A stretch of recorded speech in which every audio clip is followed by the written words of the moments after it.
finance and those updates, and I'd recognize the Reverend Mary Ramirez to make a presentation on behalf of the Presbyterian Disaster Assistance Commission.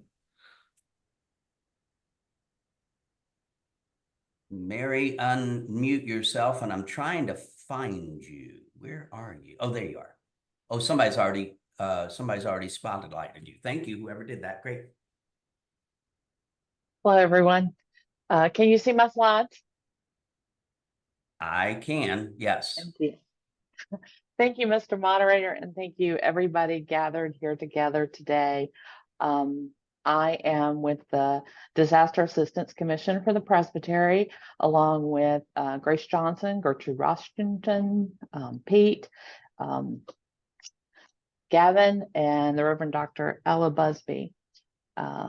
Miss Grace and Miss Gertrude were going to be joining me today, but unfortunately they had a funeral situation and were not able to make it. But thank you for giving me time on the docket with you today. First, from the national level, Presbyterian Disaster Assistance enables congregation and mission partners in the Presbyterian Church USA to witness the healing love of Christ through the communities adversely affected by crisis and catastrophe events. Here locally,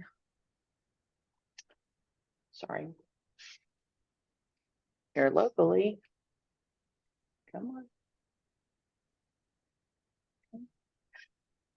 Our purpose is to direct, oversee, and prepare the response to disasters on behalf of the Presbytery itself in order to focus, align, and coordinate resources toward areas of need. Some of you may recognize this. This is Storm on the Sea of Galilee, done by Rembrandt. It was inspired by Mark 4:35 through 41. The passage reads, "That day when evening came, he said to his disciples, 'Let us go over to the other side.'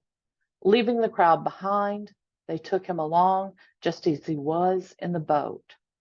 There were also other boats with him. A furious squall came up, and the waves broke over the boat so that it was nearly swamped. Jesus was in the stern, sleeping on a cushion. The disciples woke him and said to him, 'Teacher, don't you care if we drown?' He got up, rebuked the wind, and said to the waves, 'Quiet, be still.' Then the wind died down, and it was completely calm.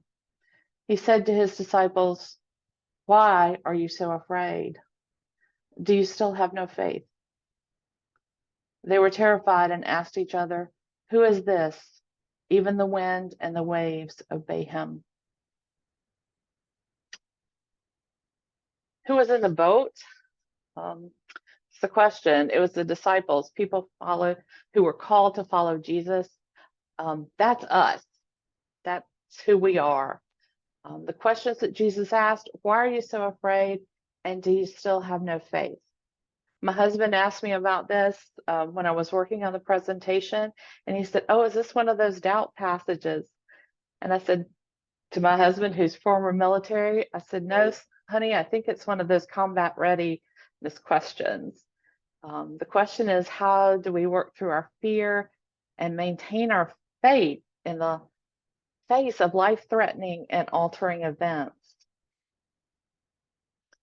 That was brought home, of course, this past week for many of you. PD, Charleston, Atlantic, all of us were faced with Debbie, who swept through here and kept on going. And for most of us, it was just rain. But this is actually a picture of a friend of mine, a neighbor, who was on his way to check on his mother with his wife and his two small children in the car. And what he went through was not above his tires. This is one of those very big giant trucks that you see around. And then all of a sudden the swift water came up, and they had to be rescued by one of those groups that the governor referenced in his speech with the South Carolina Emergency Management Division, the Swift Water Rescue. So it's real, it happens. This was just last weekend. So Also, these are events that have occurred in our state. You see Colleton County and Hardeeville. These are natural and man-made disasters that we prepare for and try to respond to. And then sometimes it hits even closer. It can hit our churches directly. And what is our plan when the disaster hits the very place that we worship? Well, we're Presbyterians. And as you've heard earlier, we spend a lot of time planning and working and talking. And what Presbyterians do is we bring together all our resources. We bring everybody to the table to have a conversation. And we ask ourselves honest questions, open questions, hard questions. And in this instance, those questions might be, have we done all we can to mitigate the risks? Have we ensured a continuity of operations? Do we have a contingency plan in place? And are we prepared to be present with those experiencing trauma that may express itself in rage, in anger, in anxiety, whatever way that trauma may express itself? Are we prepared to be there? And are we prepared to talk about our faith in those situations that we might perceive as hostile? Now, all of us have very diverse congregations, and that is a blessing in itself. But in all likelihood, some of us have firefighters, law enforcement officers, paramedics, National Guard, military, medical technicians, nurses, doctors, insurance agents, utility specialists, shelter volunteers, and pharmacists in our congregations. And those are going to be the first people who are called to respond and help during a crisis. Here you're seeing the Myrtle Beach Fire Department responding to flooding. So not only are our own congregation members going to be first responders, but their families are going to be directly affected by that, because those first responders have to choose to leave those family members behind and help our community as a whole. And I have to tell you from firsthand and personal experience, that can be very devastating time. I have seen and been there for phone calls of anger, frustration, and downright rage that someone makes a choice to protect the greater community. But it made me question where the family of faith was for the family that was sitting at home, worried and afraid on their own. So we need to have a plan, not only for our physical well-being, that of ourselves and our congregations, but also our spiritual well-being. We need to know who it is that we call when things go wrong, who it is that we count on when we talk about disaster, when it impacts us and those we care about. Who is our prayer partner in the conversation? Who is our spiritual leader in that congregation? And that may be a colleague amongst ourselves. It may be a teacher. It may be an elder. It could be almost anyone. But we need to make preparation and identify that person for ourselves. Again, going back to that continuity of operation and having a backup plan for how we continue to worship and praise God in these times of tragedy. Now, this is a previous year, so you can tell South Carolina gets hit a lot. We're kind of a favorite on the hurricane. If it's not Florida, it's going to be South Carolina, honestly. And we're praying with and we're praying for. And I think it's important to note that we're praying with when we're right there holding hands in the middle of the tragedy. And we're praying for when we might not be there in person. And both are valid and important parts of the preparedness conversation. but we need to make a plan for both. How are we in it? And how do we prepare for it? And how do we send forward our love and uplift those who are impacted? The Presbyterian Disaster Assistance Group, our national group, they have teams that provide emotional and spiritual care for hosting volunteer workers, for long-term recovery, church damage, migration accompaniment, disaster preparedness, story ministry, and human cost disasters. They have a lot of folks, and I'm sure our moderator got to meet many of them in his most recent journey, who are out there doing this on a regular basis. And in fact, they offer a lot of training that's been offered directly to this presbytery. Not too long ago, we had the alphabet soup training in Columbia. We were met there by other presbytery members from other presbyteries, and it was a great opportunity for us to worship and prepare. One of the things that happened during that is Mark McCain, who is our local representative, he said to me, Mary, we're not chainsaw people. I have to say, I was honestly really frustrated because as a country girl, I grew up repairing chainsaws with my dad in a garage. And my dad's a farmer, so a chainsaw is his answer to a lot of problems on the farm. So I was like, Mark, we are chainsaw people.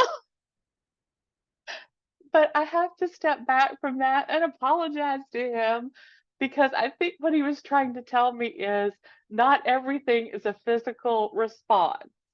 It's not all about the physical preparation, the things we do with our body and our hands, but it's also about the spiritual preparedness. It's also about how we prepare ourselves internally and how we bring our faith forward into that response that's important.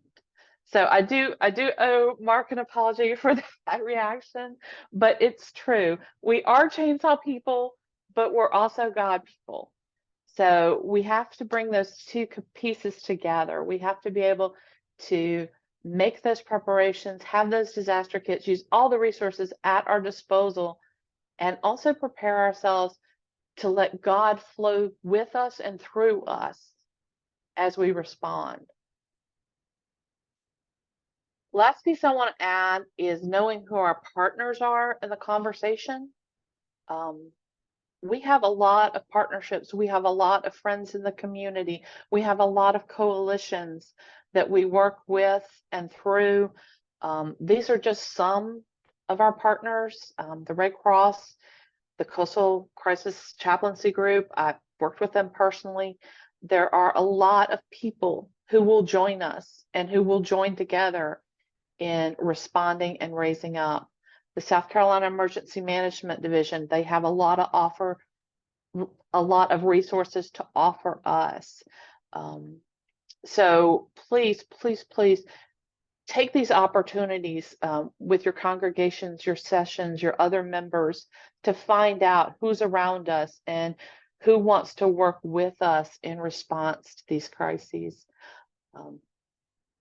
It is a powerful and amazing thing that we are a part of, the Presbyterian Church USA.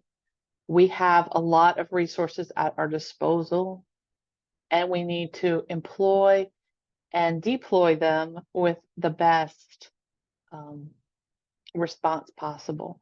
So please, I am open to your questions, conversation. We have a lot of resources on our Presbytery website that our exec and associate exec and Miss Juanita have worked so hard to keep updated. Any questions?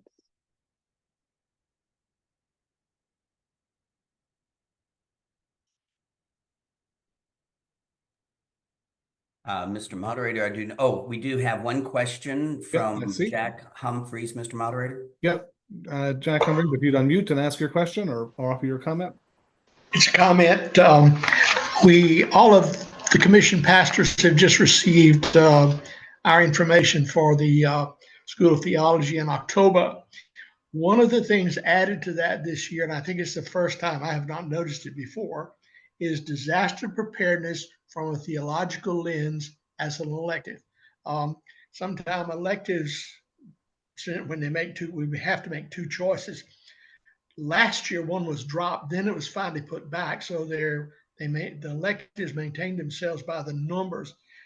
I don't know whether that Presbytery group up there would open that up to more people, but I'm sure if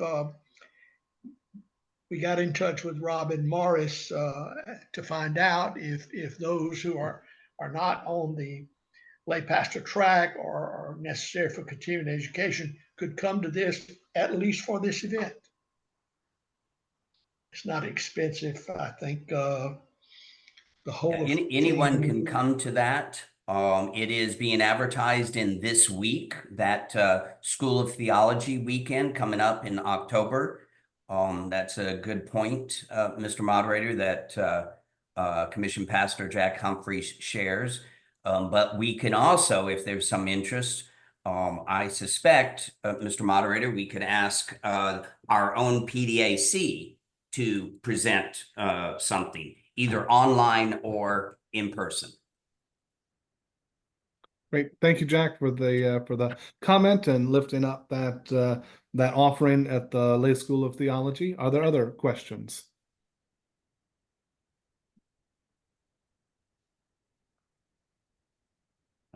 Don't see any, Mr. Moderator.